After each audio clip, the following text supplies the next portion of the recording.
El final de Star Wars, The Mandalorian and Grogu es, en realidad, mucho más emocional de lo que parece a primera vista. Aunque la película termina con una gran batalla contra los Hutt, criaturas gigantes, cazadores de recompensas y naves de la Nueva República, el verdadero propósito del desenlace es mostrar cómo ha cambiado la relación entre Din Djarin y Grogu. Al principio de la historia, Din era claramente el protector y Grogu el pequeño ser que necesitaba ser protegido. Al final, esa relación se convierte en algo mucho más equilibrado. Grogu demuestra que también puede salvar a Din, tomar decisiones importantes y convertirse poco a poco en un auténtico compañero de aventuras. La historia comienza con Din trabajando, aunque de manera bastante informal, para la Nueva República. Él insiste en que no es realmente un miembro de la organización, sino un contratista independiente que acepta determinados trabajos. Sin embargo, la Nueva República necesita localizar a un importante enemigo relacionado con los restos del Imperio. Para conseguir información, sus agentes recurren a una alianza bastante incómoda, los gemelos Hutt. Estos ofrecen información a cambio de que Din encuentre a Rota el Hutt, el hijo de Jabba, que ha sido capturado. Din acepta porque la misión parece relativamente sencilla y porque necesita la información sobre el enemigo imperial. El problema es que Rota no resulta ser exactamente el monstruo que Din esperaba encontrar. Cuando Din y Grogu llegan a Sakari, descubren que Rota está involucrado en combates clandestinos. El Hutt está siendo utilizado como gladiador por Lord Hanu, un criminal que organiza enfrentamientos cada vez más peligrosos. Rota inicialmente no quiere ser rescatado porque cree que regresar con su familia significa prácticamente firmar su propia sentencia de muerte. Poco a poco se revela que la situación es mucho más complicada. Alguien está manipulando a Rota y utilizando el conflicto entre los Hutt y la Nueva República para obtener poder. La gran revelación llega cuando se descubre la conexión entre Lord Hanu y el misterioso comandante imperial que Din estaba buscando. Hanu y el comandante Coin están relacionados directamente con la misma conspiración. Esto transforma la misión. Ya no se trata simplemente de rescatar a un miembro de la familia Hutt y entregarlo a sus parientes. Din comprende que los Hutt tienen sus propios intereses y que podrían estar colaborando con antiguos elementos imperiales. Por eso decide actuar por su cuenta y entregar a Coin a la Nueva República sin cumplir completamente el acuerdo que había establecido con los gemelos Hutt. Aquí comienza el verdadero conflicto del tercer acto. Din intenta ayudar a Rota a escapar y mantenerlo fuera del alcance de sus familiares. Pero los gemelos Hutt no están dispuestos a olvidar la traición de Din. Utilizan al cazarrecompensas Embo para capturarlo. Din es llevado hasta Nalutta, donde los Hutt preparan un castigo especialmente brutal. Lo llevan hasta una zona de combate y lo obligan a enfrentarse con una gigantesca Dragonsnake, una criatura semejante a una combinación de serpiente y dragón. La pelea demuestra una vez más por qué Din es uno de los guerreros más resistentes de la galaxia, pero esta vez el combate tiene consecuencias mucho más graves. Din consigue sobrevivir al enfrentamiento, pero la criatura lo hiere y lo envenena. Grogu y los Ancellans aparecen para ayudarlo a escapar, pero hay un problema práctico: la pequeña nave que utilizan no tiene espacio suficiente para transportar a Din. Por eso Din toma una decisión aparentemente definitiva. Les ordena a Grogu y a los demás que se marchen sin él. Din sabe que el veneno terminará matándolo y considera que su sacrificio permitirá que Grogu escape. Es un momento importante porque demuestra que Din todavía piensa como protector antes que como individuo. Su prioridad sigue siendo que Grogu sobreviva, incluso si eso significa que él tenga que morir. Pero Grogu no obedece. Y precisamente aquí está uno de los elementos más importantes de todo el final. Durante gran parte de The Mandalorian, Din ha sido quien arriesga su vida para salvar a Grogu. En esta película sucede lo contrario. Grogu decide quedarse atrás y cuidar a Din cuando está demasiado débil para defenderse. Lo esconde, busca recursos y trata de encontrar una manera de curarlo. En lugar de ser simplemente el niño que acompaña al mandaloriano, Grogu se convierte en el responsable de mantenerlo vivo. Esto también demuestra cuánto ha evolucionado Grogu desde sus primeras apariciones. Ya no es solamente el pequeño personaje adorable que utiliza la fuerza ocasionalmente.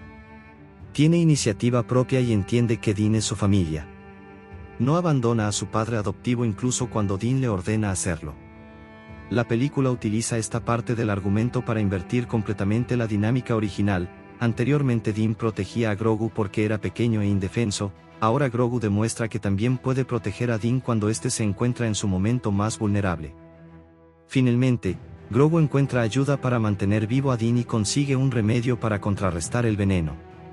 Din despierta y comprende que todavía tiene una oportunidad.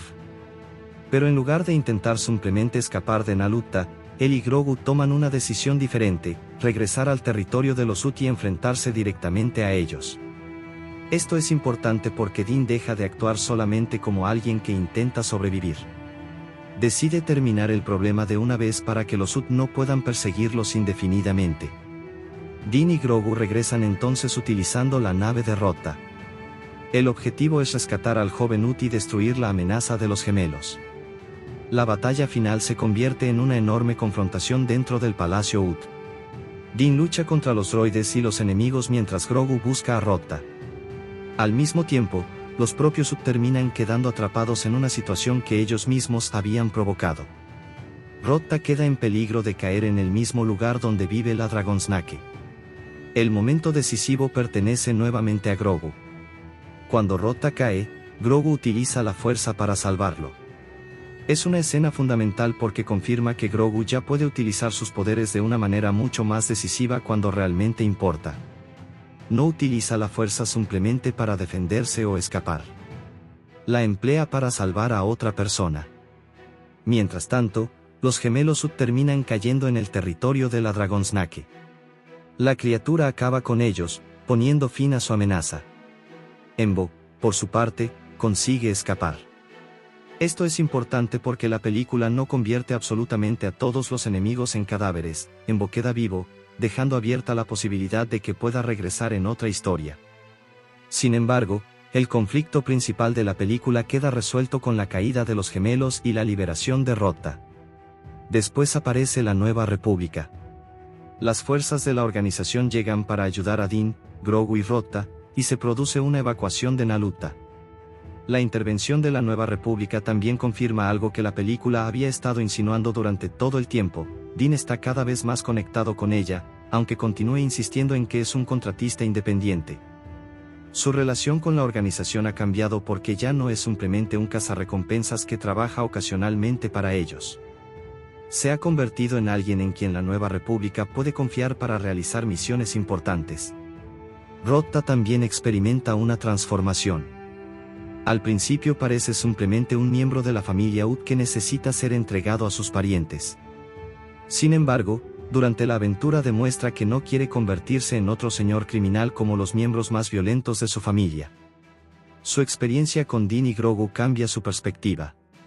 Al final, Rotta muestra interés en colaborar con la Nueva República en lugar de continuar el ciclo criminal de los Hutt. Es una especie de ruptura con su herencia familiar. Esto tiene un significado temático bastante interesante. Rotta podría haber terminado siguiendo el camino de Jabba y de los gemelos Hutt: poder, miedo, violencia y control. En cambio, decide buscar una vida diferente. Din también ha pasado buena parte de su existencia intentando mantenerse separado de las grandes instituciones. Sin embargo, ambos terminan acercándose a la Nueva República por razones diferentes. Rotta porque quiere escapar del legado de su familia, y Din porque cada vez encuentra más sentido en ayudar a una causa que considera justa. Pero el personaje que realmente cambia es Grogu. Al final de la película, Grogu ya no parece simplemente el aprendiz de Din. Continúa siendo su aprendiz y continúa teniendo una conexión con la fuerza, pero ahora también es un verdadero compañero. La película incluso subraya esta evolución mediante la escena final. Din y Grogu regresan a su vida de aventuras después de la crisis. No terminan instalándose permanentemente con la Nueva República ni abandonando su estilo de vida. En cambio, vuelven a viajar juntos por la galaxia. Entonces llega la imagen que resume todo el significado de la película: Din permite que Grogu tome los controles de la nueva Razor Crest. Durante años, Grogu había sido el pequeño pasajero que se sentaba en la nave, tocaba botones, comía, hacía travesuras y observaba a Din pilotar. Ahora Din empieza a enseñarle a volar. Parece un detalle pequeño y hasta divertido, pero representa una enorme transformación en su relación. Din ya no está simplemente transportando y protegiendo a Grogu. Está preparándolo para convertirse en alguien independiente. La escena también puede interpretarse como un paso simbólico de responsabilidad. Din comenzó su relación con Grogu pensando que tenía que llevarlo hasta otras personas para que estuviera seguro. Después comprendió que su vínculo era mucho más profundo y terminó adoptándolo como su hijo. En el final de la película, esa relación alcanza una nueva etapa. Din comienza a confiarle más responsabilidades. Grogu todavía necesita aprender, pero ya no es indefenso. Ahora puede cuidar a Din, utilizar la fuerza para salvar vidas y comenzar a aprender habilidades propias de un mandaloriano. Por eso el final no necesita una gran revelación sobre el futuro de Star Wars. No aparece un villano gigantesco anunciando una guerra todavía mayor ni se presenta una amenaza que obligue inmediatamente a los protagonistas a comenzar otra misión. El cierre funciona precisamente porque es sencillo. Din y Grogu vuelven a estar juntos, Rotta tiene una nueva oportunidad y la amenaza de los gemelos Ut ha terminado. La galaxia continúa siendo peligrosa, pero ellos están preparados para seguir enfrentándola. También es significativo que la película no termine separando a Din y Grogu. Después de todas las dudas sobre el futuro de la pareja tras la tercera temporada de The Mandalorian, la película confirma que su vínculo sigue siendo el corazón de la historia. Grogu no regresa con los Jedi ni Din abandona su papel de mentor. Ambos siguen viajando juntos. La diferencia es que ahora su relación es más madura y recíproca. En definitiva, Din sobrevive, los gemelos Ut mueren a manos de la Dragonsnake, Rotta es salvado y termina acercándose a la Nueva República, mientras que Embo consigue escapar. La Nueva República continúa considerando a Din uno de sus aliados, aunque él prefiera llamarse contratista independiente. Y Grogu demuestra que ya es capaz de salvar a su padre adoptivo cuando éste no puede salvarse por sí mismo. Pero el verdadero significado del final está en la última imagen. Din deja que Grogu pilotee el Razor Crest y ambos se marchan juntos hacia el hiperespacio. No es solamente una escena tierna. Es una representación de cómo ha cambiado su relación. Din ya no está llevando a Grogu hacia su destino, ahora ambos están construyendo ese destino juntos. Grogu empieza a tomar el control, literalmente y simbólicamente, mientras Din pasa de ser únicamente su protector a convertirse en su maestro, padre y compañero. Por eso el final de The Mandalorian and Grogu funciona como una conclusión y, al mismo tiempo, como una puerta abierta. La película cierra su conflicto con los Ut, pero deja a Din y Grogu exactamente donde mejor funcionan, viajando por una galaxia enorme, enfrentándose a nuevos problemas y aprendiendo el uno del otro. El mensaje final no es que Grogu haya dejado de necesitar a Din, sino algo mucho más bonito. Grogu ha crecido lo suficiente como para que Din pueda confiar en él. Y ese es, probablemente, el verdadero final de la película. La música de Star Wars, The Mandalorian and Grogu es uno de los elementos fundamentales de la película porque no funciona simplemente como acompañamiento de las escenas de acción, sino como una extensión de la identidad de Din Djarin, Grogu y del universo que han construido juntos. El encargado principal de la banda sonora es Ludwig Göransson, el compositor sueco que ya había definido musicalmente la identidad de The Mandalorian desde su primera temporada. Para esta película, Göransson regresa a ese universo después de varios años y amplía su lenguaje musical para adaptarlo a una producción cinematográfica de mayor escala. El resultado combina los sonidos reconocibles de la serie con nuevos temas, nuevas texturas y una orquestación considerablemente más grande. Göransson es especialmente importante para The Mandalorian porque consiguió crear una identidad sonora diferente de la que tradicionalmente asociamos con Star Wars. Mientras John Williams construyó gran parte del lenguaje clásico de la saga mediante grandes melodías orquestales, fanfarrias y leitmotivs heroicos, Göransson decidió comenzar desde un sonido mucho más áspero, solitario y experimental. El instrumento que se convirtió en una de las firmas principales de la serie fue la flauta de registro bajo, especialmente el bass recorder, acompañada por percusión y otros instrumentos que producen una sensación casi primitiva. Ese sonido ayudó a representar a Din como un personaje solitario, parecido a un pistolero del western, pero situado en una galaxia de ciencia ficción. Para la película, Göransson no abandona esa identidad. Al contrario, la utiliza como punto de partida. Una de las principales ventajas de recuperar al mismo compositor es que Din Djarin ya posee una identidad musical perfectamente reconocible. Cuando aparece su tema, el público no necesita que la película explique quién es. La música lo anuncia. El ritmo de percusión, los sonidos graves y la característica línea del instrumento de viento hacen que el espectador reconozca inmediatamente al mandaloriano. En ese sentido, el BGM funciona casi como una voz para el protagonista. El álbum oficial contiene 21 pistas y dura aproximadamente 1 hora y 18 minutos. Entre sus temas aparecen This Is the Way, The Mandalorian and Grogu, Next Mission, The Twins, Sakari, Rota, The Pit Fight, Rota Chase, Tracking Lord Hanu, The Helmet, Go Kid, Grogu's World, Do We Run?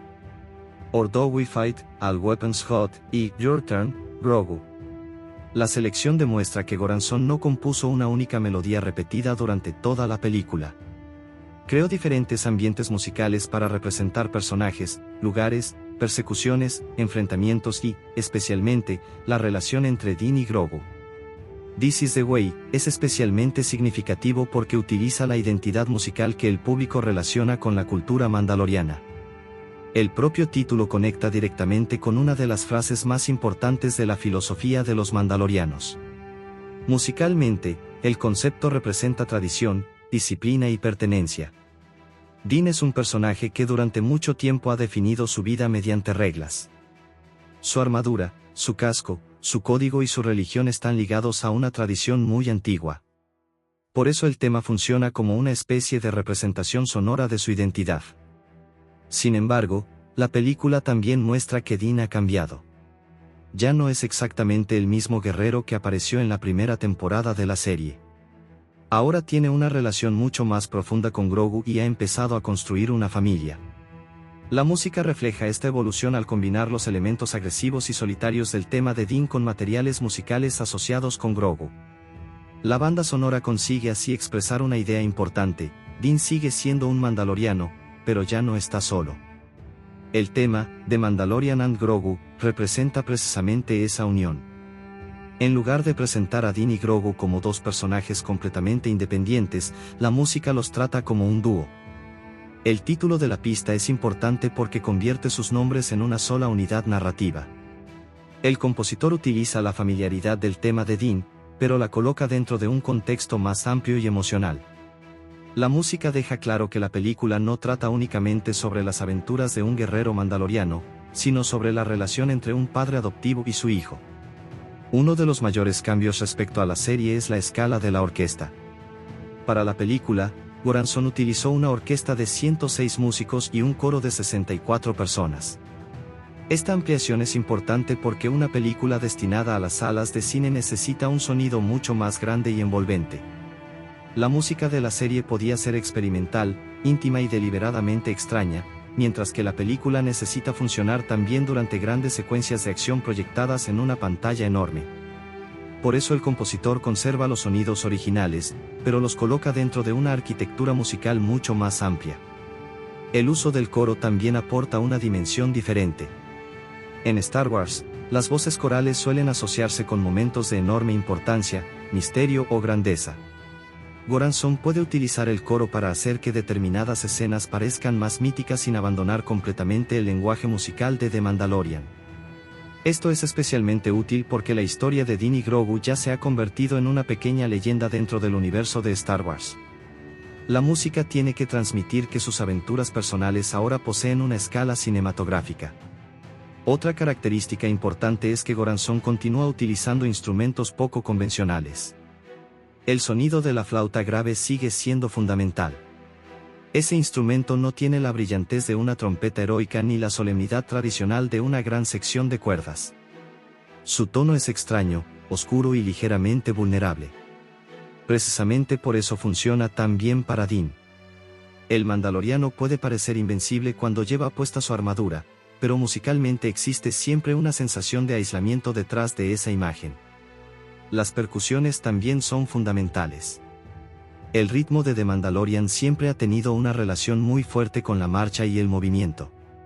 La percusión puede hacer que Din parezca caminar lentamente hacia un enfrentamiento inevitable.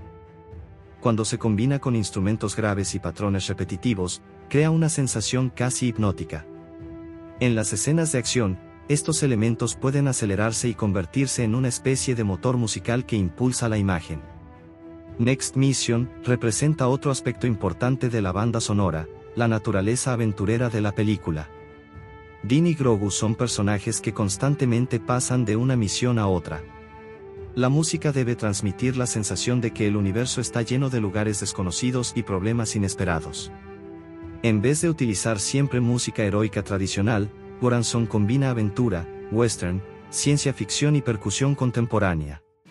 La música de Sakari es particularmente interesante porque el planeta posee una identidad sonora diferente. Goranson explicó que para este lugar utilizó un enfoque más moderno y basado en sintetizadores. Esto permite que el público sienta inmediatamente que ha entrado en un espacio diferente.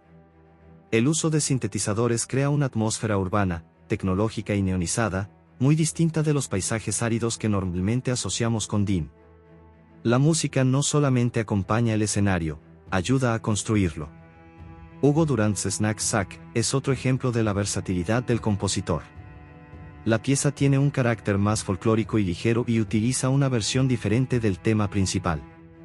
En ella participan Andreas Oberg en guitarra acústica, Luan Hongxi en violín y Mike Valerio en bajo. El resultado crea una sensación casi de música de cantina o de pequeño establecimiento fronterizo. Esta clase de variación demuestra que Goranson entiende perfectamente el tono de la película. The Mandalorian and Grogu puede pasar de una batalla gigantesca a una escena cómica sin perder su identidad. La pista, Rotta, sirve para establecer musicalmente al personaje de Rotta. En lugar de limitarse a utilizar el tema de los Hutt, Goranson le proporciona una identidad propia.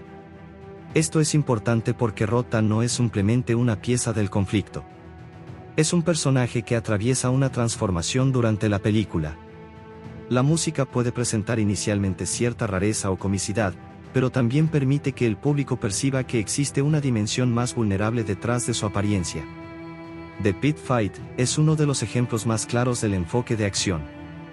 El título está directamente relacionado con el combate y la música utiliza la enorme capacidad de la orquesta para crear tensión. En una secuencia de este tipo, la banda sonora tiene que sincronizarse con golpes, movimientos, criaturas y cambios de ritmo. La percusión y los metales pueden crear sensación de fuerza mientras los instrumentos graves mantienen la identidad particular de The Mandalorian. Rotta Chase continúa esa energía, pero desde una perspectiva más dinámica. Una persecución necesita música que dé sensación de movimiento constante. Goranson puede reutilizar elementos temáticos previamente presentados, pero acelerarlos o transformarlos para que el espectador sienta que la situación está empeorando. Esta es una característica fundamental de una buena banda sonora cinematográfica. La misma idea musical puede tener significados distintos dependiendo del tempo, la instrumentación y el contexto. Tracking Lord Hanu representa otro tipo de tensión. Aquí la música no necesita simplemente acompañar una pelea. Tiene que crear misterio y anticipación. El espectador sabe que Din está intentando descubrir la verdad, por lo que la música puede mantener cierta incertidumbre. Este tipo de cue demuestra que el BGM de la película tiene funciones narrativas diferentes: acción, misterio, aventura, humor, emoción y desarrollo de personajes. Una de las pistas más importantes desde el punto de vista emocional es The Helmet. El casco de Din es uno de los símbolos más reconocibles del personaje. No es solamente una pieza de armadura. Representa su identidad, su religión y su manera de relacionarse con el mundo. Por eso un tema asociado con el casco puede funcionar como una reflexión sobre quién es Din y qué significa ser mandaloriano. La música de Goranson siempre ha entendido que la armadura de Din esconde a una persona vulnerable, y el score puede jugar con esa contradicción. Go-Kid y Grogu's World desplazan el centro de atención hacia Grogu. Este cambio es esencial porque la película no presenta a Grogu únicamente como acompañante. Su importancia narrativa ha aumentado enormemente. La música necesita darle una identidad propia. En Grogu's World, Goranson puede expandir el lado misterioso, inocente y espiritual del personaje.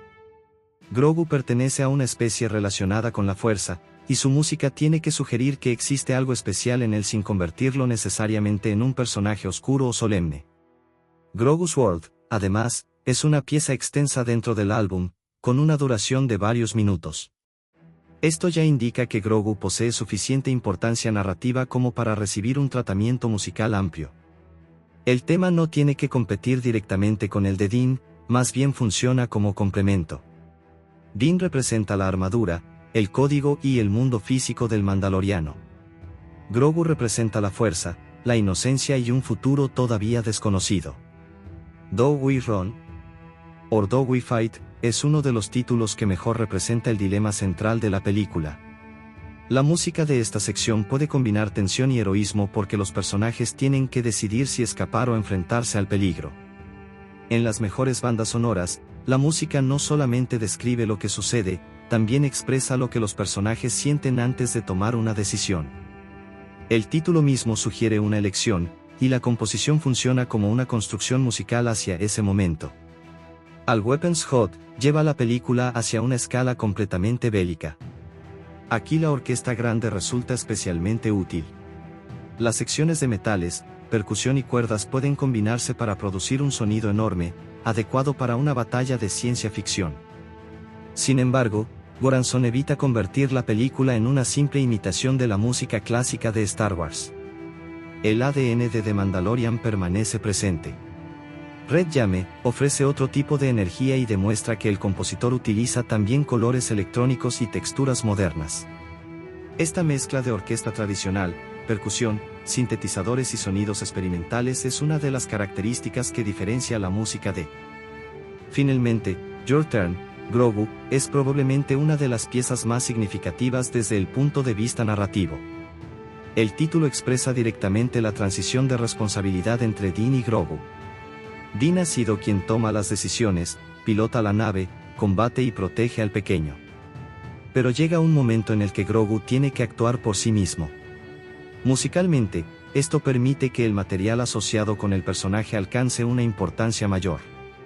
La evolución musical de Grogu es especialmente importante porque coincide con la evolución emocional de la película. Al principio, Grogu es todavía alguien que necesita protección. Hacia el final, demuestra que puede intervenir, utilizar la fuerza y ayudar a Din. Por eso la música que se escucha alrededor de Grogu puede adquirir progresivamente mayor peso. El score convierte su crecimiento en algo que el espectador puede sentir incluso antes de analizarlo racionalmente. En conjunto, la banda sonora de The Mandalorian and Grogu puede entenderse como una conversación entre tres mundos musicales: el sonido particular creado por Goranson para The Mandalorian, la tradición cinematográfica de Star Wars y las nuevas ideas desarrolladas específicamente para la película. El compositor no abandona el pasado, pero tampoco se limita a repetirlo. Recupera los temas conocidos y los transforma para una aventura con una escala mayor. La mayor virtud del BGM es precisamente esa combinación entre familiaridad y evolución. Cuando escuchamos la percusión y el bajo característicos, sabemos que estamos de nuevo con Din Djarin. Cuando aparece material asociado con Grogu, recordamos la relación que ambos han construido. Cuando entra la gran orquesta y el coro, sentimos que esa historia personal ahora pertenece a una película de Star Wars de gran escala. Y cuando aparecen sintetizadores o instrumentos folclóricos, entendemos que todavía existen nuevos planetas y culturas por descubrir. Ludwig Göransson demuestra así que su música no es simplemente un acompañamiento de The Mandalorian and Grogu. Es una parte esencial de la narración. El tema de Din representa su pasado y su identidad, la música de Grogu representa su potencial y su futuro, y la combinación de ambos representa la familia que han formado. La película puede tener grandes criaturas, batallas y persecuciones, pero su corazón musical continúa siendo esa relación. En definitiva, la música de The Mandalorian and Grogu funciona porque consigue hacer algo muy difícil: mantener la identidad de la serie mientras la transforma en una experiencia cinematográfica mucho más grande.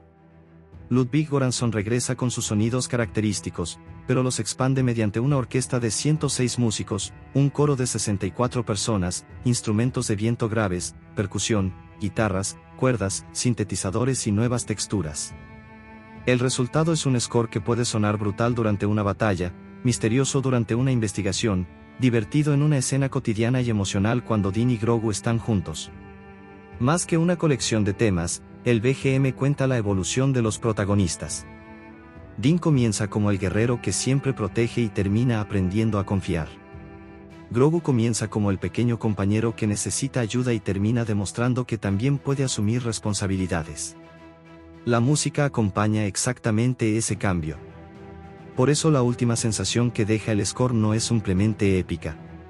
Es familiar, emocional y esperanzadora, la sensación de que Din y Grogu todavía tienen muchas aventuras por delante y de que, mientras permanezcan juntos, siempre habrá una nueva misión esperándolos. Star Wars, The Mandalorian and Grogu representa un paso muy importante para la historia de Din Djarin y Grogu porque traslada por primera vez su aventura desde el formato principal de una serie de televisión hacia una película cinematográfica. Detrás de ese cambio se encuentra principalmente Jon Favreau, director, guionista, productor y creador de The Mandalorian. Favreau no solamente dirige la película, sino que forma parte del equipo creativo que construyó la historia junto con Dave Filoni y Noah Cloer. La combinación de estos tres guionistas permite que la película mantenga una conexión directa con la serie y, al mismo tiempo, funcione como una aventura cinematográfica independiente. Jon Favreau ocupa una posición especialmente importante dentro de este proyecto. Antes de convertirse en una figura central de la etapa moderna de Star Wars, ya tenía una carrera considerable como actor, director, guionista y productor. Como director, ha trabajado en películas de diferentes géneros y ha demostrado una capacidad particular para combinar entretenimiento comercial con personajes accesibles y emociones familiares. Su experiencia con grandes producciones de efectos visuales también fue fundamental para que pudiera asumir el desafío de llevar a Din Djarin y Grogu a la pantalla grande. Sin embargo, la relación de Favreau con The Mandalorian comenzó antes de que existiera esta película. Él fue el creador de la serie y escribió el episodio que presentó a Din Djarin y Grogu al público. Desde el principio, su intención fue construir una historia que pudiera recuperar ciertos elementos clásicos de Star Wars, el western, las aventuras espaciales, los cazarrecompensas y los mundos fronterizos, pero desde una perspectiva más íntima. En lugar de comenzar con una guerra gigantesca entre grandes ejércitos, la serie empezó con un hombre solitario que aceptaba trabajos para sobrevivir y que terminaba convirtiéndose inesperadamente en padre. Ese concepto continúa siendo fundamental en la película. Favreau ha explicado que la relación entre Din y Grogu está muy relacionada con la idea de la paternidad y la protección. Din comenzó como un personaje que sabía luchar, rastrear y sobrevivir, pero no necesariamente sabía cómo ser padre. Grogu, por su parte, era un pequeño ser que dependía completamente de él. La película utiliza esa relación como su núcleo emocional. La aventura puede incluir restos imperiales, criaturas gigantes, persecuciones y grandes batallas, pero debajo de todo existe una historia sobre un padre que intenta preparar a su hijo para enfrentarse a un mundo peligroso. La dirección de Favreau también tiene una característica muy particular, intenta que la acción siempre tenga una función narrativa. En The Mandalorian, Din no lucha simplemente porque la historia necesita una escena de acción. Normalmente existe una razón emocional o práctica detrás de cada enfrentamiento. Esta filosofía se mantiene en la película. Los combates sirven para mostrar la capacidad de Din, pero también para demostrar cuánto ha cambiado Grogu y cómo ambos han aprendido a trabajar juntos. Una de las principales dificultades para Favreau consistía en transformar el lenguaje visual de una serie en el lenguaje de una película de gran presupuesto. The Mandalorian ya tenía una apariencia cinematográfica gracias a su fotografía, sus efectos visuales y el uso de tecnología de producción virtual. Sin embargo, una película exige una escala diferente. The Mandalorian and Grogu fue diseñada para la pantalla grande y fue filmada para IMAX. Esto permitió que Favreau pudiera construir secuencias de acción con una sensación mucho más amplia, aprovechando escenarios, criaturas, vehículos y paisajes que pueden beneficiarse especialmente de una presentación cinematográfica. La dirección también mantiene una característica fundamental de Favreau, el equilibrio entre lo espectacular y lo cotidiano. Una escena puede mostrar una batalla espacial enorme y, poco después, presentar a Grogu haciendo algo pequeño y cómico. Ese contraste es parte de la personalidad de The Mandalorian. Favreau entiende que Grogu no debe estar constantemente rodeado de solemnidad. Su presencia aporta humor, ternura y humanidad. Al mismo tiempo, cuando Grogu utiliza la fuerza o demuestra que ha aprendido algo nuevo, la dirección puede cambiar inmediatamente hacia un tono más emocional. El segundo gran nombre del equipo de guión es Dave Filoni. Su importancia para Star Wars es enorme porque durante muchos años ha trabajado directamente en la expansión del universo creado por George Lucas. Filoni fue una figura fundamental en Star Wars, The Clone Wars y posteriormente en Star Wars Rebels, además de participar en la creación y desarrollo de numerosas historias de la era moderna de la franquicia. Su trabajo se caracteriza por conectar diferentes generaciones de Star Wars y por prestar mucha atención a la continuidad y a la mitología del universo. Filoni y Favreau ya habían desarrollado una colaboración muy estrecha durante la creación de The Mandalorian. La película no representa, por tanto, una colaboración improvisada entre dos personas que se encuentran por primera vez. Es la continuación de una relación creativa que ayudó a definir una parte importante de la televisión moderna de Star Wars. Favreau aporta una sensibilidad cinematográfica y una experiencia muy fuerte en producción y dirección, mientras que Filoni aporta un conocimiento extraordinariamente profundo de la historia y de la mitología de la franquicia. Esta combinación es particularmente importante porque Din Djarin y Grogu existen en un periodo de Star Wars que conecta directamente con acontecimientos importantes de la trilogía original. La caída del Imperio no significa que todos sus restos hayan desaparecido. Existen antiguos oficiales, señores de la guerra y diferentes grupos que intentan aprovechar el vacío de poder. Filoni ayuda a situar la aventura dentro de ese contexto más amplio sin convertirla necesariamente en una película sobre la historia principal de Luke Skywalker, Leia Organa o Han Solo. El tercer guionista es Noah Cloor. Su participación es importante porque representa una conexión más directa con el equipo de escritores de la serie. Cloor trabajó como guionista en The Mandalorian y participó en episodios anteriores de la historia de Din y Grogu. Su experiencia con la estructura y los personajes de la serie permitió que el guión de la película conservara el tono que el público ya conoce. La participación de 3 guionistas no significa que cada uno haya escrito una parte completamente separada. En una producción de este tamaño, el desarrollo de una historia suele ser colaborativo. Las ideas pasan por diferentes etapas: concepto inicial, desarrollo de personajes, estructura narrativa, diálogos, revisiones y ajustes realizados durante la producción. En este caso, Favreau, Filoni y Cloor trabajan sobre una misma historia para conseguir que la película funcione como continuación de la serie y como experiencia cinematográfica. Favreau tiene una ventaja especial como guionista porque conoce a Din desde su creación. Esto le permite escribir al personaje con una comprensión muy profunda de su personalidad. Din no es un héroe que pronuncia grandes discursos sobre su destino. Es reservado, directo y práctico. Muchas veces expresa sus sentimientos mediante acciones en lugar de palabras. Un guión demasiado dialogado podría hacer que dejara de parecer el mismo personaje.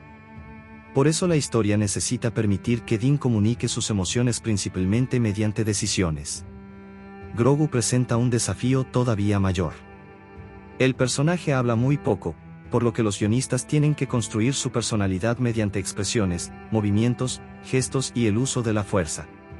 Esto significa que la escritura de Grogu no consiste solamente en crear diálogos. Consiste en diseñar situaciones en las que el público pueda comprender lo que quiere sin necesidad de que lo diga. La película continúa utilizando ese recurso para mostrar su crecimiento. La evolución de Grogu es uno de los principales objetivos del guión. Al comienzo, todavía es el pequeño aprendiz de Din. Sin embargo, la historia busca demostrar que está llegando a una nueva etapa. Favreau ha descrito la película como una especie de historia de crecimiento para Grogu.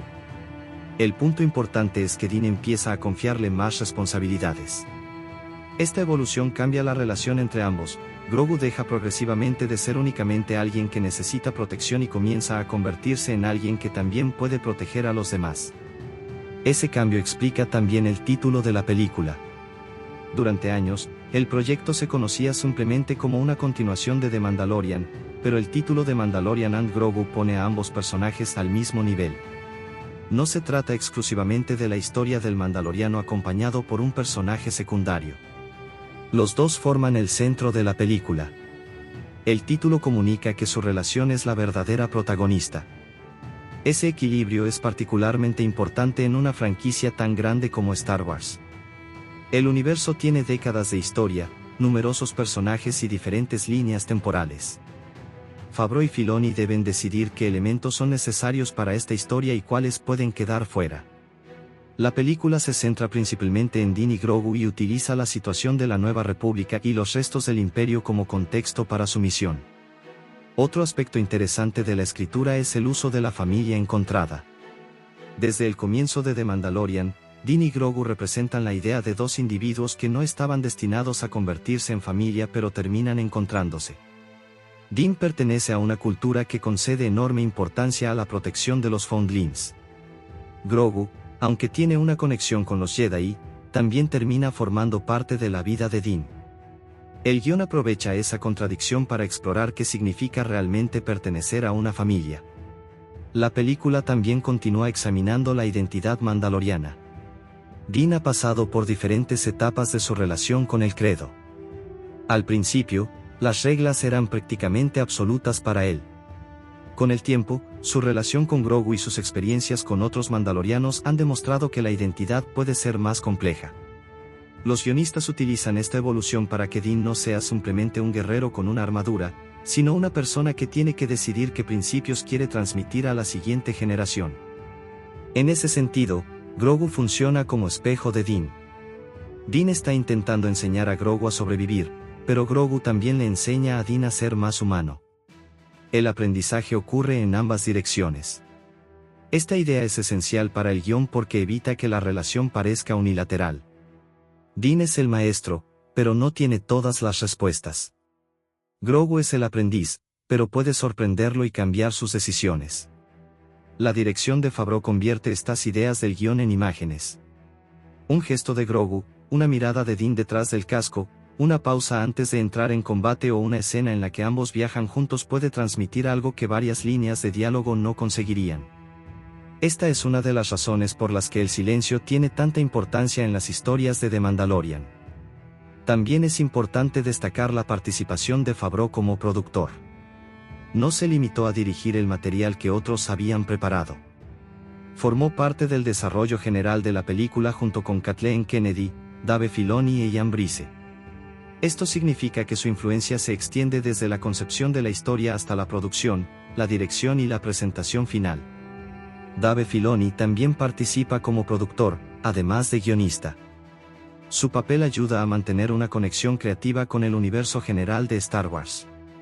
Filoni conoce muy bien las diferentes épocas de la franquicia y puede ayudar a garantizar que las nuevas ideas encajen dentro de la continuidad establecida. Al mismo tiempo, la película no necesita convertirse en una enciclopedia de referencias. El objetivo es que la historia de Din y Grogu siga siendo accesible. El trabajo de Noah Cloor completa este equipo. Su experiencia como escritor de The Mandalorian permite mantener la voz narrativa de la serie. Su presencia es especialmente valiosa porque la película no pretende reinventar completamente el concepto. Quiere evolucionarlo. El público debe sentir que sigue viendo a los mismos personajes, pero en una aventura que merece la pantalla grande. En conjunto, el equipo de guión tiene una división de talentos bastante clara. Favreau aporta la creación original de The Mandalorian, la dirección y la visión cinematográfica. Filoni aporta su enorme conocimiento de Star Wars, su experiencia narrativa y su conexión con la mitología de la franquicia. Cloor aporta experiencia directa como escritor dentro del mundo de Din y Grogu. La colaboración de los tres permite combinar continuidad, emoción, aventura y espectáculo. La principal fortaleza creativa de The Mandalorian and Grogu es, por tanto, que la película no intenta olvidar de dónde vienen sus protagonistas.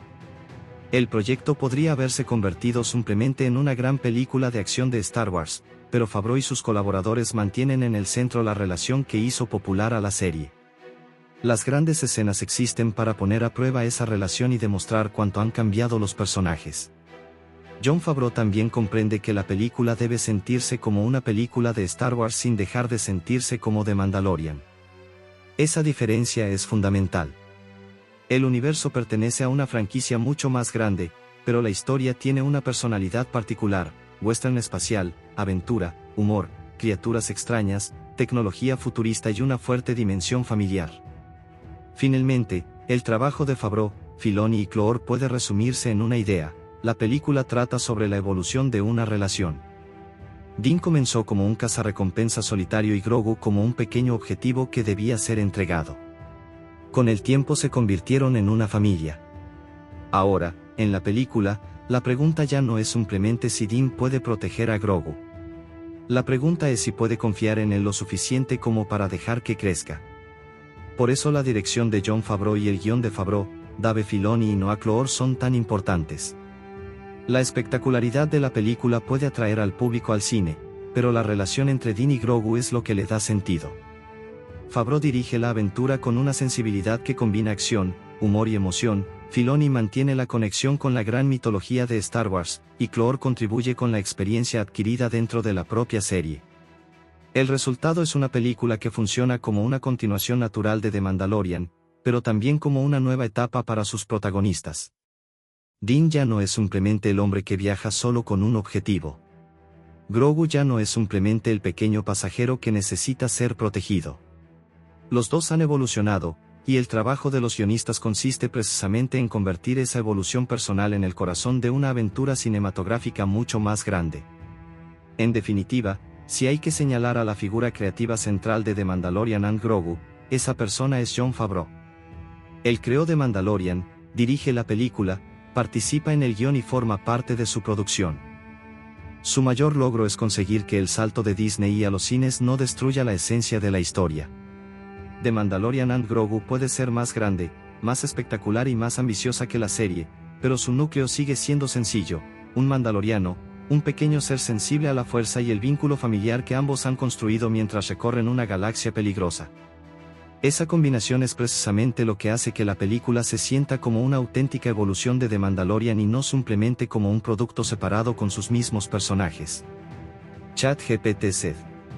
Star Wars, The Mandalorian and Grogu llegó a los cines el 22 de mayo de 2026 como el regreso cinematográfico de Star Wars después de varios años sin una nueva película de acción real de la franquicia. La película tenía una ventaja comercial evidente: no partía de una propiedad desconocida, sino de una de las series más populares de Disney, con Din Djarin y Grogu convertidos en personajes reconocibles incluso fuera del público habitual de Star Wars. Sin embargo, el rendimiento final en taquilla terminó siendo bastante más modesto de lo que Disney esperaba para una película de esta importancia. La película consiguió aproximadamente $345 millones a nivel mundial, divididos entre unos 177,7 millones en Estados Unidos y Canadá y alrededor de 167,3 millones en los mercados internacionales. Esto significa que el mercado doméstico representó aproximadamente el 51,5% de la recaudación mundial, mientras que el resto procedió de los mercados internacionales. Aunque $345 millones pueden parecer una cantidad considerable, la cifra adquiere un significado diferente cuando se compara con el tamaño de la franquicia, el coste de producción y las expectativas comerciales de una película de Star Wars. El estreno doméstico fue relativamente fuerte. La película consiguió aproximadamente $81,7 millones durante su primer fin de semana en Estados Unidos y Canadá, una cifra que demuestra que existía un interés considerable por ver a Din Djarin y Grogu en una pantalla de cine. El problema no fue exclusivamente el comienzo, sino la capacidad de la película para mantener ese impulso durante las semanas siguientes. Su multiplicador doméstico fue aproximadamente de 2,18, lo que indica que el grueso de su público acudió relativamente pronto y que no consiguió convertirse en un fenómeno de larga duración. El estreno también tuvo una distribución enorme. La película llegó a aproximadamente 4.300 salas en su lanzamiento norteamericano, aprovechando pantallas IMAX y otros formatos premium. Esto era lógico desde el punto de vista comercial porque la producción había sido concebida específicamente como una experiencia cinematográfica. Jon Favreau y su equipo aprovecharon una escala visual mayor que la habitual de la serie, con batallas espaciales, criaturas, paisajes y secuencias de acción diseñadas para funcionar especialmente bien en una pantalla gigante. El presupuesto de producción se ha situado alrededor de $165 millones. Comparar directamente esa cifra con los $345 millones de taquilla puede resultar engañoso. Una película no recibe todo el dinero de sus entradas. Los exhibidores se quedan con una parte importante de la recaudación, y además existen gastos de marketing, distribución y otros costes. Por ello, recaudar aproximadamente el doble del presupuesto de producción no significa automáticamente que el estudio haya obtenido un beneficio teatral equivalente a la diferencia. Desde ese punto de vista, la película puede considerarse un rendimiento comercial decepcionante más que un desastre absoluto. Disney reconoció posteriormente que The Mandalorian and Grogu no alcanzó las expectativas de taquilla. La propia dirección de Disney señaló que el valor de una franquicia de este tamaño no depende únicamente de la recaudación de los cines. Una producción de Star Wars también puede generar ingresos y valor mediante streaming, productos de consumo, videojuegos, parques temáticos y otras áreas del negocio. La cifra mundial de aproximadamente $345 millones también convirtió a The Mandalorian and Grogu en una de las películas de Star Wars de menor recaudación de la era moderna. Esto es particularmente llamativo porque la película contaba con dos personajes que habían demostrado ser enormemente populares en Disney y, Grogu, además, se había convertido en uno de los personajes más comercializables de toda la franquicia. Por eso las expectativas iniciales eran considerablemente superiores.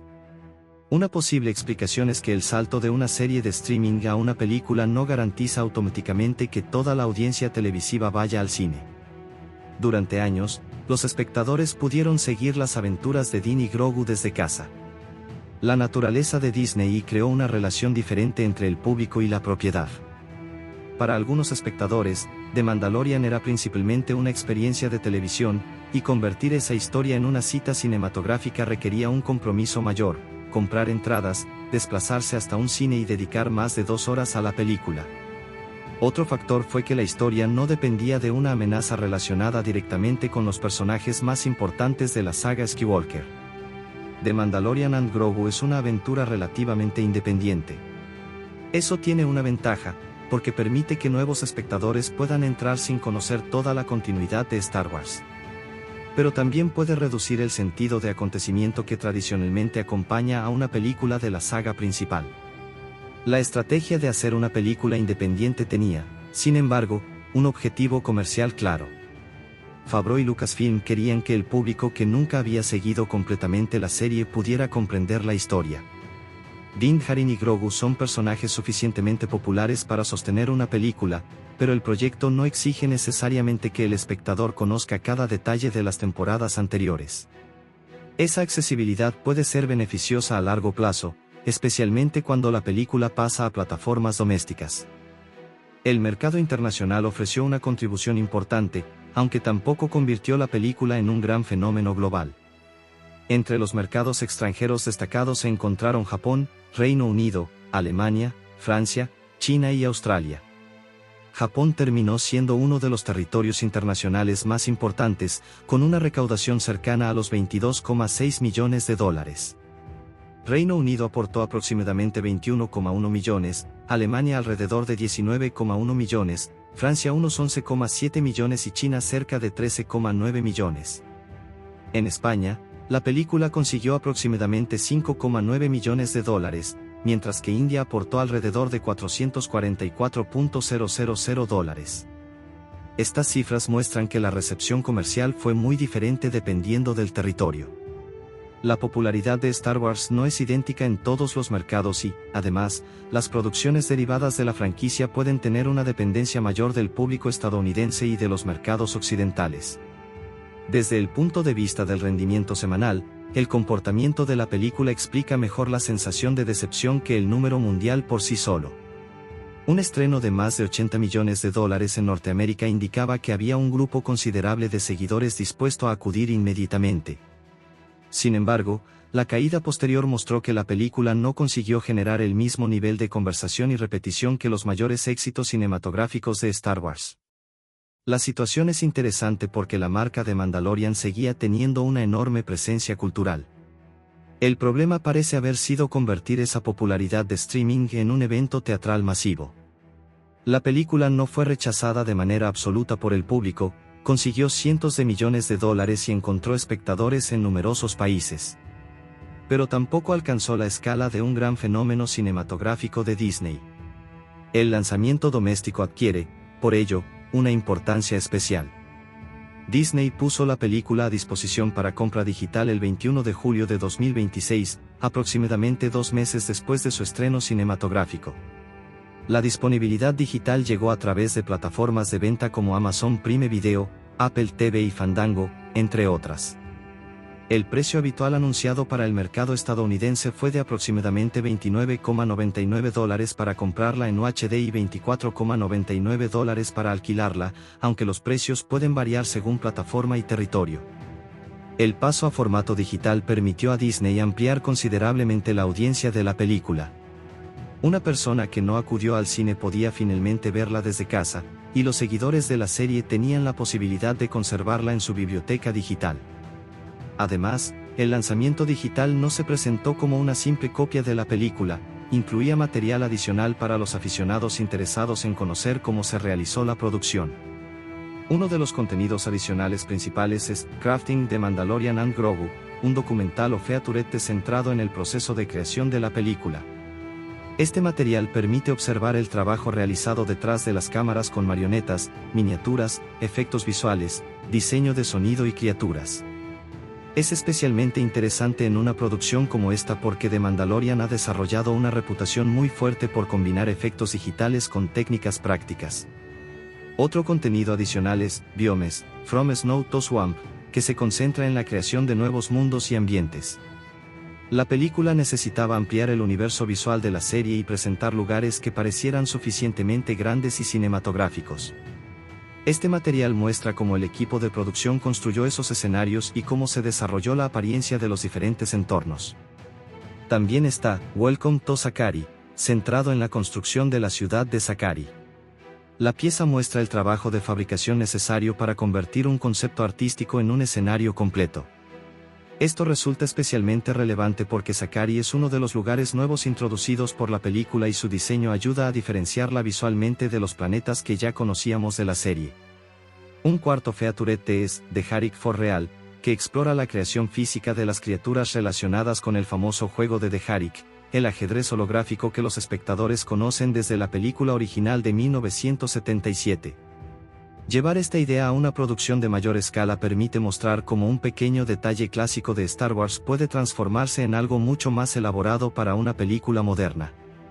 Además de los documentales, el lanzamiento incluye un elemento especialmente atractivo para los seguidores de la dirección de Jon Favreau, un comentario de audio completo del propio director.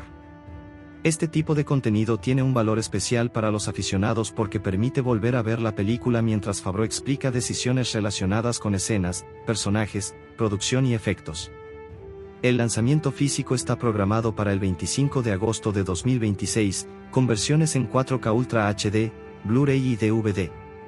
La edición 4K ofrece la presentación de mayor calidad y está diseñada especialmente para espectadores que cuentan con televisores compatibles con HDR y sistemas de sonido doméstico avanzados. La edición 4K utiliza un disco de gran capacidad y ofrece imagen en formato panorámico dinámico, con relaciones de aspecto de 2.39, 1 y 1.78, 1 según la escena. Esto es particularmente interesante para una película concebida para IMAX y formatos de pantalla grande, porque el lanzamiento doméstico intenta conservar parte de esa experiencia visual. En cuanto al sonido, la edición 4K incluye Dolby Atmos en inglés, mientras que las versiones Blu-ray ofrecen una pista inglesa de TSH de Master Audio 7.1. También existen pistas en español y francés, junto con opciones de audio descriptivo. Los subtítulos incluyen inglés, español y francés en las ediciones correspondientes. Para los espectadores hispanohablantes, esto hace que el lanzamiento físico sea bastante completo desde el punto de vista lingüístico. Una de las ediciones más atractivas para coleccionistas es la Steelbook 4K UHD. Esta versión combina el disco 4K, Blu-ray y código digital dentro de un diseño metálico especial. Está orientada principalmente a los seguidores de Star Wars que quieren una edición física de colección en lugar de una copia estándar. Por encima de ella se encuentra la Beskar Collector's Edition, concebida como la edición premium para coleccionistas. Incluye una presentación especial, Steelbook, pósteres metálicos y la película en 4K UHD, Blu-ray y formato digital.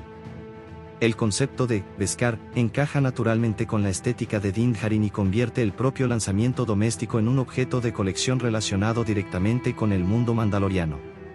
La edición DVD también forma parte del lanzamiento físico. Aunque el DVD tiene una calidad de imagen inferior a 4K y Blu-ray, su existencia demuestra que Disney todavía mantiene una opción destinada a consumidores que no han pasado completamente a los formatos de alta definición o al streaming. Un aspecto importante es que el lanzamiento digital y físico se produce antes de la llegada de la película a Disney. La película comenzará a estar disponible para los suscriptores de Disney el 2 de septiembre de 2026. Esto establece una ventana de aproximadamente 100 días desde el estreno cinematográfico del 22 de mayo hasta su llegada al servicio de streaming. La estrategia tiene sentido comercialmente. Disney primero permite que la película obtenga ingresos adicionales mediante alquileres y compras digitales. Después ofrece el producto físico para coleccionistas y aficionados del formato doméstico. Finalmente, coloca la película en Disney, donde puede alcanzar una audiencia mucho más grande y convertirse en una pieza permanente del catálogo de Star Wars. El lanzamiento en Disney podría ser particularmente importante para The Mandalorian and Grogu. El rendimiento cinematográfico demostró que existe una diferencia entre tener una enorme base de fans y conseguir que esa base pague por una experiencia teatral. En streaming, esa barrera desaparece. Millones de suscriptores de Disney podrán ver la película sin tener que comprar una entrada individual. Esto también puede aumentar el interés por las 3 temporadas anteriores de The Mandalorian. Un espectador que descubra la película en Disney puede decidir regresar a la serie original. De esa manera, el fracaso relativo de la taquilla no necesariamente significa que la inversión de Disney haya perdido todo su valor. La película puede funcionar como una herramienta para mantener vivo el interés por toda la franquicia. En conclusión, The Mandalorian and Grogu tuvo una trayectoria cinematográfica por debajo de las expectativas, con unos $345 millones mundiales frente a un presupuesto de producción cercano a $165 millones. Su apertura norteamericana de unos 81,7 millones fue prometedora, pero el rendimiento posterior no alcanzó el nivel necesario para convertirla en un gran éxito teatral de Star Wars. Disney reconoció que no había cumplido sus expectativas, aunque también destacó que las franquicias generan valor más allá de las entradas de cine. El verdadero potencial comercial de la película continúa, por tanto, en el mercado doméstico. El lanzamiento digital del 21 de julio abrió la segunda etapa de su vida comercial, el 25 de agosto llegan 4K UHD, Blu-ray y DVD, incluyendo ediciones Steelbook y la exclusiva Beskar Collector's Edition, y el 2 de septiembre la película llegará finalmente a Disney. Para los coleccionistas, el atractivo está en el 4K, el Steelbook, la presentación Beskar y los contenidos adicionales. Para los aficionados de la producción, los featurettes y el comentario de Jon Favreau ofrecen una mirada detrás de las cámaras. Y para el público general, Disney representa la oportunidad de descubrir la aventura desde casa. Por eso el resultado final de The Mandalorian and Grogu no debería juzgarse únicamente por sus $345 millones de taquilla. Como película teatral, fue claramente menos exitosa de lo esperado. Como producto de una franquicia multiplataforma, todavía tiene una segunda oportunidad. Su lanzamiento digital, sus ediciones físicas de colección y su llegada a Disney pueden prolongar considerablemente su vida comercial. En última instancia, la película pasa de ser un experimento para comprobar si The Mandalorian podía convertirse en un fenómeno cinematográfico a convertirse en una nueva pieza permanente del catálogo de Star Wars, donde su valor puede medirse durante muchos años y no solamente durante las semanas que permaneció en los cines. Los efectos visuales de Star Wars, The Mandalorian and Grogu representan una evolución importante respecto al lenguaje visual de la serie. La película conserva la filosofía que hizo especial a The Mandalorian: combinar efectos digitales con criaturas prácticas, marionetas, miniaturas, animatrónica, escenarios físicos y tecnología de producción virtual. Pero al convertirse en una película cinematográfica pensada para una presentación de gran formato, especialmente IMAX, el equipo de Industrial Light y Magic tuvo que aumentar considerablemente el nivel de detalle, realismo y complejidad de cada plano. La supervisión principal de los efectos visuales de producción estuvo a cargo de John Knoll, una figura histórica de ILM y uno de los artistas más importantes de la evolución moderna de los efectos visuales de Star Wars. Junto a él trabajaron el supervisor de animación Ali Kell y el coproductor supervisor de efectos visuales Justin Van der Leck. Entre los supervisores de ILM estuvieron Jeff Capogreco y Tanya Richard, mientras que Rick O'Connor y Jon Alvarado participaron como supervisores de animación. Esto refleja la enorme escala del departamento de VFX de la película. Lo más interesante del trabajo de efectos visuales es que el equipo no quiso convertir The Mandalorian and Grogu en una película completamente digital. La intención fue conservar el aspecto artesanal que caracteriza a The Mandalorian. Jon Knoll explicó que la producción podía utilizar prácticamente cualquier técnica disponible, desde máscaras de goma y animatrónica hasta stop motion, miniaturas filmadas mediante motion control, stagecraft, fotogrametría, personajes totalmente digitales y técnicas volumétricas más recientes. La filosofía fundamental consistía en elegir la herramienta adecuada para cada plano, no utilizar CGI simplemente porque estuviera disponible. Esta decisión es especialmente importante para entender por qué la película tiene una apariencia diferente de muchas superproducciones modernas. En una producción completamente digital, casi todos los elementos pueden generarse dentro del ordenador. En The Mandalorian and Grogu, en cambio, una escena puede comenzar con un actor real, una marioneta física, un decorado parcialmente construido y una iluminación real, para después incorporar criaturas CGI, extensiones digitales del escenario, agua simulada, naves espaciales y otros elementos durante la postproducción. El resultado final es una mezcla de técnicas. Uno de los mayores protagonistas de este proceso es Grogu. Aunque el personaje sigue utilizando una marioneta física durante el rodaje, ILM puede complementar posteriormente su actuación con CGI. Esto permite conservar el peso y la presencia física de un objeto real frente a la cámara, pero también proporciona a los animadores la posibilidad de ampliar sus movimientos, expresiones y acciones cuando la escena lo necesita.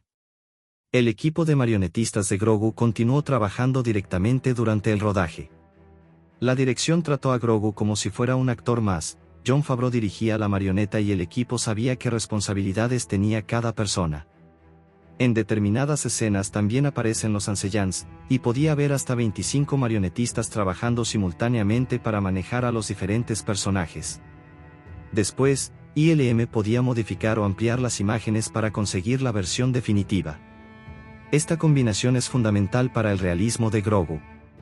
Una criatura completamente CGI puede resultar espectacular, pero una marioneta real proporciona algo que los animadores digitales tienen que trabajar mucho más para reproducir: interacción física con el espacio. La luz rebota sobre el personaje real, las sombras aparecen de manera natural y los actores pueden reaccionar a algo que realmente está delante de ellos. Posteriormente, el CGI puede utilizarse para perfeccionar esos movimientos.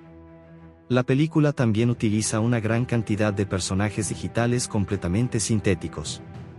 Entre los ejemplos más importantes están Embo, los gemelos Ut y Rod Talut. Estos personajes requerían un trabajo de animación mucho más complejo porque no podían depender exclusivamente de una actuación física capturada por una cámara convencional. Rodta es particularmente interesante. Crear un Ut digital creíble exige mucho más que modelar una criatura con una apariencia detallada. El equipo tiene que decidir cómo se mueve el cuerpo, cómo responde la piel, cómo se comportan los músculos, cómo cambia el peso cuando se desplaza y cómo reacciona el personaje ante la gravedad. Un personaje grande y pesado no puede moverse exactamente como un humano ligero. Los animadores tienen que comunicar su masa mediante aceleración, frenado y movimientos secundarios. Una de las estrategias utilizadas por ILM fue colocar intérpretes reales en el set incluso cuando el personaje final sería completamente CGI. Esto tiene varias ventajas. Los actores pueden reaccionar a alguien que realmente está representando al personaje, el director puede dirigir una actuación concreta y el operador de cámara puede realizar pequeños ajustes naturales en respuesta a esa actuación. Posteriormente, el personaje digital reemplaza al intérprete. Este método evita uno de los problemas habituales del CGI, personajes digitales que parecen existir en una escena pero que no parecen estar realmente presentes en ella. La interacción humana ayuda a determinar dónde mirar, cómo reaccionar y cómo componer la imagen. Aunque el intérprete desaparezca en la versión final, su presencia ha influido en la actuación y en la cinematografía. Uno de los efectos visuales más impresionantes de la película es la Dragonsnake, la gigantesca criatura que aparece durante el enfrentamiento de Din Djarin. ILM tuvo que crearla digitalmente utilizando referencias de serpientes reales para comprender cómo se mueve un animal de ese tipo. Pero existía un desafío adicional: la criatura es gigantesca.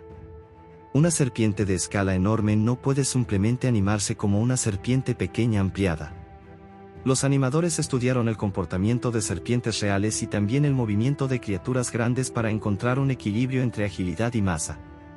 La Dragonsnake tenía que conservar movimientos reconociblemente serpentinos, incluidos pequeños cambios rápidos de dirección, pero al mismo tiempo tenía que parecer una criatura que pesa muchísimo. La animación debía transmitir que cada movimiento arrastra una enorme cantidad de masa. El agua fue uno de los mayores desafíos de esa secuencia. Una criatura de semejante tamaño moviéndose dentro de un estanque produce una enorme cantidad de interacción física. El equipo de efectos tuvo que crear simulaciones de agua, espuma, burbujas, salpicaduras y partículas. Además, la velocidad de la criatura y la velocidad del agua tenían que mantenerse en equilibrio. Si el agua se movía demasiado rápido, la criatura podía parecer pequeña; si se movía demasiado lentamente, podía parecer artificial. Las escenas bajo el agua fueron todavía más complicadas. Los artistas tuvieron que combinar diferentes capas de burbujas, raíces, partículas, rayos de luz y movimiento de agua. También utilizaron material filmado realmente durante el rodaje cuando era posible. El objetivo era no reemplazar digitalmente todo el plano si una parte real ya tenía un aspecto convincente. Esta técnica de conservar elementos reales y mezclarlos con CGI es uno de los principios más importantes de la película. Por ejemplo, determinadas salpicaduras de agua fueron filmadas en el set y posteriormente ampliadas mediante simulaciones digitales. De esta manera, el agua que rodea a Dean puede conservar las imperfecciones naturales de una filmación real, mientras que ILM añade la cantidad de agua necesaria para hacer que una criatura gigantesca parezca interactuar físicamente con ella. La iluminación de la Dragonsnake también necesitó un trabajo considerable. El entorno de la criatura es oscuro y está parcialmente iluminado por aberturas situadas encima del pozo. ILM tuvo que construir una fuente de luz digital coherente con esas aberturas y, al mismo tiempo, modificarla ligeramente plano por plano para que la criatura pudiera verse claramente. En otras palabras, el realismo absoluto de la iluminación no siempre produce la mejor imagen cinematográfica. A veces los artistas deben ajustar la luz para que el espectador pueda comprender la forma del monstruo. Otro elemento extraordinario es la Razor Crest. En lugar de representar la nave exclusivamente mediante CGI, ILM volvió a una técnica directamente relacionada con la trilogía original, las miniaturas físicas y el motion control. Para la película se construyeron modelos de la Razor Crest y se utilizaron sistemas de cámara controlados por movimiento para fotografiarlos con precisión. El procedimiento recuerda deliberadamente al método empleado para filmar las naves de Star Wars de finales de los años 70. Esta decisión tiene una importancia estética enorme. Las naves de la trilogía original no tenían exactamente el mismo movimiento que las naves generadas completamente por ordenador de muchas producciones modernas. Había una sensación específica de peso, fotografía y movimiento de cámara. ILM estudió ese lenguaje y diseñó los movimientos de la Razor Crest para recuperar parte de esa estética. Antes de fotografiar una miniatura, los artistas podían crear digitalmente una versión de la escena para planificar la cámara y las luces. Después utilizaban esa planificación como guía para filmar físicamente el modelo. Finalmente, los artistas digitales podían añadir estrellas, planetas, atmósferas y otros elementos. En total, se realizaron alrededor de 36 planos utilizando los modelos físicos de la nave. Esto es un excelente ejemplo de cómo la película combina CGI y efectos prácticos. La miniatura no sustituye al CGI, ambos trabajan juntos. El modelo proporciona reflejos, sombras y una textura metálica auténtica, mientras que la computadora permite colocar la nave en cualquier entorno imaginable. Uno de los avances tecnológicos más interesantes de la película es el uso de Gaussian Splatting. Se trata de una técnica relativamente nueva que permite representar entornos tridimensionales mediante grandes cantidades de puntos que contienen información sobre apariencia y comportamiento de la luz. ILM utilizó esta tecnología por primera vez en una producción para resolver un problema específico relacionado con el interior de la Razor Crest. El problema era práctico. El interior físico de la Razor Crest estaba construido a escala real y era demasiado pesado para trasladarlo fácilmente. Además, algunas tomas necesitaban mostrar simultáneamente el interior de la nave y el exterior. En esas situaciones, un escenario físico fijo no podía proporcionar la perspectiva necesaria. Gaussian Splatting permitió crear una representación digital muy detallada del interior y utilizarla desde diferentes puntos de vista. Esta técnica puede entenderse como una evolución de la fotogrametría. En lugar de reconstruir únicamente una geometría tridimensional convencional, puede conservar información visual relacionada con cómo se ve una superficie desde diferentes perspectivas. Esto resulta especialmente útil para lugares y objetos complejos que necesitan conservar una apariencia fotográfica muy precisa. La producción también continuó aprovechando Stagecraft, la tecnología de producción virtual desarrollada por ILM para The Mandalorian. Stagecraft utiliza enormes paredes LED para mostrar entornos digitales en tiempo real alrededor de los actores. En lugar de rodar frente a una pantalla verde y construir todo el entorno posteriormente, los actores pueden ver el mundo en el que están actuando y la cámara puede fotografiar directamente parte de ese ambiente. La importancia de Stagecraft no consiste únicamente en ahorrar trabajo de postproducción. También permite obtener iluminación interactiva. Si Dean está dentro de una nave espacial iluminada por un planeta azul, la luz azul puede aparecer realmente sobre su armadura durante el rodaje. Si Grogu está junto a un paisaje nevado, el entorno LED puede proporcionar colores y reflejos correspondientes a ese ambiente. Esto es especialmente importante para la armadura de Dean. El Beskar es una superficie metálica muy reflectante. En una producción tradicional de pantalla verde, los artistas tendrían que reconstruir digitalmente todos los reflejos de los entornos en la armadura. Con un escenario LED, muchos de esos reflejos existen realmente durante la fotografía. Posteriormente, ILM puede perfeccionarlos, pero la base visual ya está presente. El trabajo de VFX también incluye extensiones de escenarios. Aunque una parte de una habitación o una calle haya sido construida físicamente, el equipo puede ampliar digitalmente sus dimensiones. Esto permite que una localización relativamente pequeña parezca un enorme palacio, una ciudad alienígena o una instalación de la Nueva República. Los Sub-Twins también requieren una combinación de diseño, animación, iluminación y composición. Los personajes tienen cuerpos enormes y características faciales muy particulares. El desafío no es simplemente hacerlos parecer realistas, sino conseguir que resulten reconocibles dentro de la estética de Star Wars. El CGI debe mantener detalles como piel, ojos, humedad, movimiento y textura sin hacer que parezcan criaturas de otra franquicia. El diseño de personajes digitales comienza mucho antes de la animación. Los artistas crean modelos tridimensionales, estudian referencias, desarrollan texturas y prueban diferentes materiales. Después los personajes reciben un sistema de rigging que permite a los animadores mover músculos, articulaciones y expresiones. Finalmente se incorporan elementos secundarios como cabello, piel, ropa, accesorios, suciedad y reflejos. La composición digital es el último gran paso. Los distintos elementos de un plano, actores, criaturas, naves, agua, humo, escenarios, iluminación y partículas, tienen que parecer parte de una misma fotografía. Un modelo CGI perfectamente animado puede parecer falso si la profundidad de campo, el grano, el desenfoque de movimiento o la iluminación no coinciden con el material real. Por eso el trabajo de VFX no consiste únicamente en crear CGI.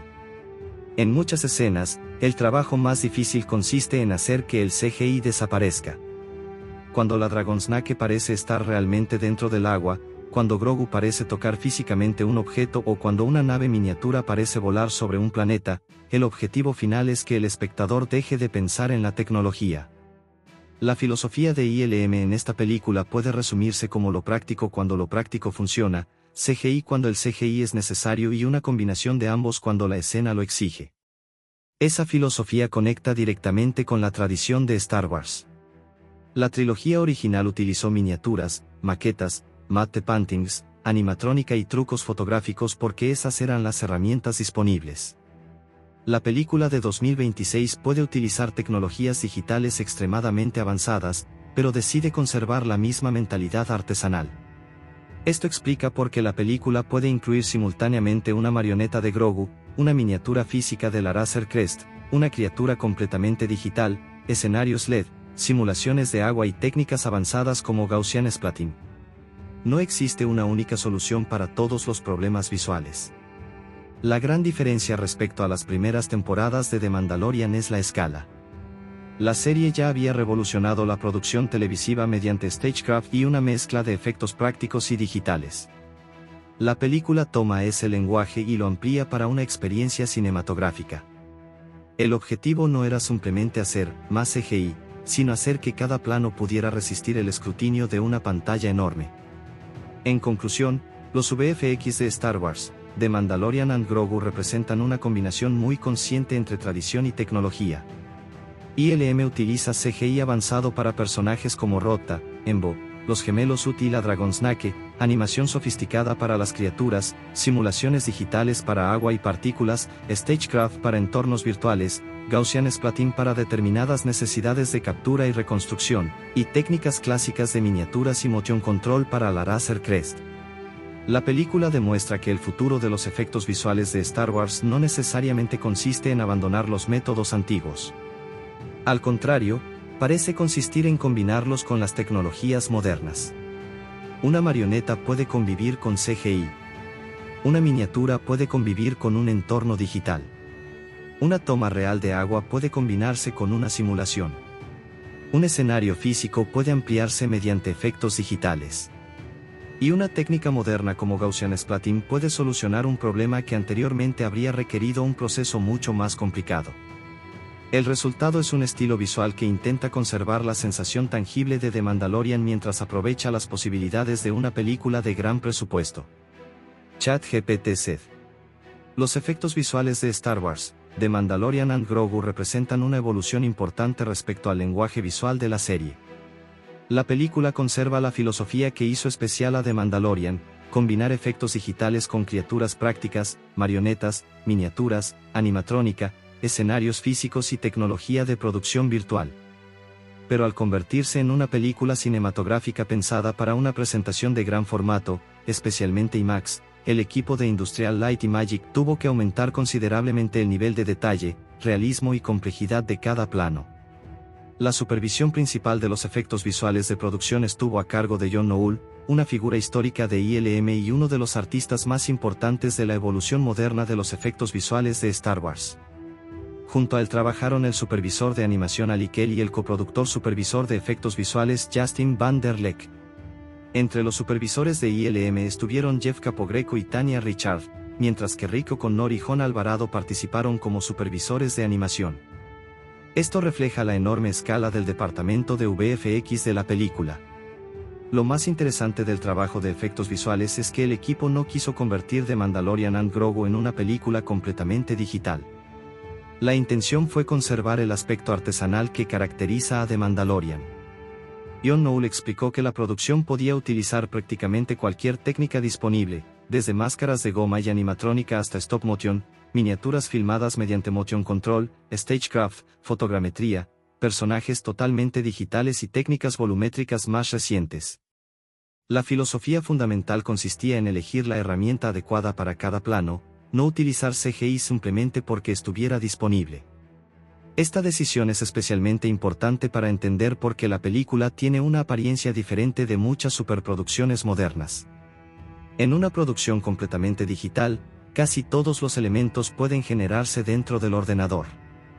En The Mandalorian and Grogu, en cambio, una escena puede comenzar con un actor real, una marioneta física, un decorado parcialmente construido y una iluminación real, para después incorporar criaturas CGI, extensiones digitales del escenario, agua simulada, naves espaciales y otros elementos durante la postproducción. El resultado final es una mezcla de técnicas. Uno de los mayores protagonistas de este proceso es Grogu. Aunque el personaje sigue utilizando una marioneta física durante el rodaje, ILM puede complementar posteriormente su actuación con CGI. Esto permite conservar el peso y la presencia física de un objeto real frente a la cámara, pero también proporciona a los animadores la posibilidad de ampliar sus movimientos, expresiones y acciones cuando la escena lo necesita. El equipo de marionetistas de Grogu continuó trabajando directamente durante el rodaje. La dirección trató a Grogu como si fuera un actor más. Jon Favreau dirigía la marioneta y el equipo sabía qué responsabilidades tenía cada persona. En determinadas escenas también aparecen los ancellans, y podía haber hasta 25 marionetistas trabajando simultáneamente para manejar a los diferentes personajes. Después, ILM podía modificar o ampliar las imágenes para conseguir la versión definitiva. Esta combinación es fundamental para el realismo de Grogu. Una criatura completamente CGI puede resultar espectacular, pero una marioneta real proporciona algo que los animadores digitales tienen que trabajar mucho más para reproducir: interacción física con el espacio. La luz rebota sobre el personaje real, las sombras aparecen de manera natural y los actores pueden reaccionar a algo que realmente está delante de ellos. Posteriormente, el CGI puede utilizarse para perfeccionar esos movimientos. La película también utiliza una gran cantidad de personajes digitales completamente sintéticos. Entre los ejemplos más importantes están Embo, los gemelos Ut y Rod Talut. Estos personajes requerían un trabajo de animación mucho más complejo porque no podían depender exclusivamente de una actuación física capturada por una cámara convencional. Rodta es particularmente interesante. Crear un Ut digital creíble exige mucho más que modelar una criatura con una apariencia detallada. El equipo tiene que decidir cómo se mueve el cuerpo, cómo responde la piel, cómo se comportan los músculos, cómo cambia el peso cuando se desplaza y cómo reacciona el personaje ante la gravedad. Un personaje grande y pesado no puede moverse exactamente como un humano ligero. Los animadores tienen que comunicar su masa mediante aceleración, frenado y movimientos secundarios. Una de las estrategias utilizadas por ILM fue colocar intérpretes reales en el set incluso cuando el personaje final sería completamente CGI. Esto tiene varias ventajas. Los actores pueden reaccionar a alguien que realmente está representando al personaje, el director puede dirigir una actuación concreta y el operador de cámara puede realizar pequeños ajustes naturales en respuesta a esa actuación. Posteriormente, el personaje digital reemplaza al intérprete. Este método evita uno de los problemas habituales del CGI: personajes digitales que parecen existir en una escena pero que no parecen estar realmente presentes en ella. La interacción humana ayuda a determinar dónde mirar, cómo reaccionar y cómo componer la imagen. Aunque el intérprete desaparezca en la versión final, su presencia ha influido en la actuación y en la cinematografía. Uno de los efectos visuales más impresionantes de la película es la Dragonsnake, la gigantesca criatura que aparece durante el enfrentamiento de Dinjarin. ILM tuvo que crearla digitalmente utilizando referencias de serpientes reales para comprender cómo se mueve un animal de ese tipo. Pero existía un desafío adicional: la criatura es gigantesca. Una serpiente de escala enorme no puede simplemente animarse como una serpiente pequeña ampliada. Los animadores estudiaron el comportamiento de serpientes reales y también el movimiento de criaturas grandes para encontrar un equilibrio entre agilidad y masa. La Dragonsnake tenía que conservar movimientos reconociblemente serpentinos, incluidos pequeños cambios rápidos de dirección, pero al mismo tiempo tenía que parecer una criatura que pesa muchísimo. La animación debía transmitir que cada movimiento arrastra una enorme cantidad de masa. El agua fue uno de los mayores desafíos de esa secuencia. Una criatura de semejante tamaño moviéndose dentro de un estanque produce una enorme cantidad de interacción física. El equipo de efectos tuvo que crear simulaciones de agua, espuma, burbujas, salpicaduras y partículas. Además, la velocidad de la criatura y la velocidad del agua tenían que mantenerse en equilibrio. Si el agua se movía demasiado rápido, la criatura podía parecer pequeña; si se movía demasiado lentamente, podía parecer artificial. Las escenas bajo el agua fueron todavía más complicadas. Los artistas tuvieron que combinar diferentes capas de burbujas, raíces, partículas, rayos de luz y movimiento de agua. También utilizaron material filmado realmente durante el rodaje cuando era posible. El objetivo era no reemplazar digitalmente todo el plano si una parte real ya tenía un aspecto convincente. Esta técnica de conservar elementos reales y mezclarlos con CGI es uno de los principios más importantes de la película. Por ejemplo, determinadas salpicaduras de agua fueron filmadas en el set y posteriormente ampliadas mediante simulaciones digitales. De esta manera, el agua que rodea a Dean puede conservar las imperfecciones naturales de una filmación real, mientras que ILM añade la cantidad de agua necesaria para hacer que una criatura gigantesca parezca interactuar físicamente con ella. La iluminación de la Dragonsnake también necesitó un trabajo considerable. El entorno de la criatura es oscuro y está parcialmente iluminado por aberturas situadas encima del pozo. ILM tuvo que construir una fuente de luz digital coherente con esas aberturas y, al mismo tiempo, modificarla ligeramente plano por plano para que la criatura pudiera verse claramente. En otras palabras, el realismo absoluto de la iluminación no siempre produce la mejor imagen cinematográfica. A veces los artistas deben ajustar la luz para que el espectador pueda comprender la forma del monstruo. Otro elemento extraordinario es la Razor Crest. En lugar de representar la nave exclusivamente mediante CGI, ILM volvió a una técnica directamente relacionada con la trilogía original, las miniaturas físicas y el motion control. Para la película se construyeron modelos de la Razor Crest y se utilizaron sistemas de cámara controlados por movimiento para fotografiarlos con precisión. El procedimiento recuerda deliberadamente al método empleado para filmar las naves de Star Wars de finales de los años 70. Esta decisión tiene una importancia estética enorme. Las naves de la trilogía original no tenían exactamente el mismo movimiento que las naves generadas completamente por ordenador de muchas producciones modernas. Había una sensación específica de peso, fotografía y movimiento de cámara. ILM estudió ese lenguaje y diseñó los movimientos de la Razor Crest para recuperar parte de esa estética. Antes de fotografiar una miniatura, los artistas podían crear digitalmente una versión de la escena para planificar la cámara y las luces. Después utilizaban esa planificación como guía para filmar físicamente el modelo. Finalmente, los artistas digitales podían añadir estrellas, planetas, atmósferas y otros elementos. En total, se realizaron alrededor de 36 planos utilizando los modelos físicos de la nave. Esto es un excelente ejemplo de cómo la película combina CGI y efectos prácticos. La miniatura no sustituye al CGI, ambos trabajan juntos. El modelo proporciona reflejos, sombras y una textura metálica auténtica, mientras que la computadora permite colocar la nave en cualquier entorno imaginable. Uno de los avances tecnológicos más interesantes de la película es el uso de Gaussian Splatting. Se trata de una técnica relativamente nueva que permite representar entornos tridimensionales mediante grandes cantidades de puntos que contienen información sobre apariencia y comportamiento de la luz. ILM utilizó esta tecnología por primera vez en una producción para resolver un problema específico relacionado con el interior de la Razor Crest. El problema era práctico. El interior físico de la Razor Crest estaba construido a escala real y era demasiado pesado para trasladarlo fácilmente. Además, algunas tomas necesitaban mostrar simultáneamente el interior de la nave y el exterior.